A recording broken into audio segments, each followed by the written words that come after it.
The High Court acquitted BNP chairperson Begum Khaleda Zia and 2 others in the Zia Charitable Trust case. The High Court bench of Justice A.K. Masaduzzaman and Justice Soyed Inayat Hussain passed the order after accepting a petition filed by Khaleda's lawyers. The HC also scrapped the lower verdict that sentenced Khaleda Zia and 2 others in the same case. 2 others who got acquittal are Ziaul Islam Munna, Assistant Private Secretary to Haris Chaudhry, ex-political secretary of the then Prime Minister Khaleda Zia, and Munirul Islam Khan, APS to former Dhaka City Mayor Sadiq Hussain Khoka.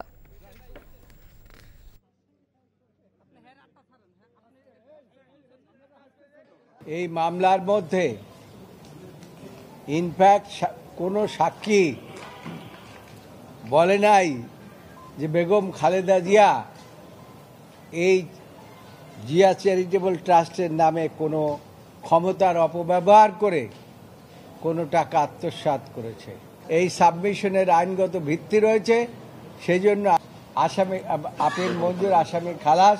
মামলাটা মূলত ছিল politically motivated একটা case, যেখানে কোনো আইনগত ভিত্তি ছিল না। দেশনেত্রী বেগম খালেদা জিয়াকে রাজনৈতিকভাবে হয়রানি করার জন্য এবং দলকে ক্ষতিগ্রস্ত করার জন্য এই অসৎ উদ্দেশ্য নিয়ে মামলাটা দায়ের করেছিলেন। দেশনেত্রী বেগম খালেদা জিয়া আজকের এই শর্ট জাজমেন্ট যেটা বলেছেন মহামান্য আদালত আপিল অ্যালাউ করেছেন, আমরা সন্তুষ্ট এবং ন্যায় বিচার দেশনেত্রী বেগম খালেদা জিয়া পেয়েছেন আজকের এই রায়ের মাধ্যমে।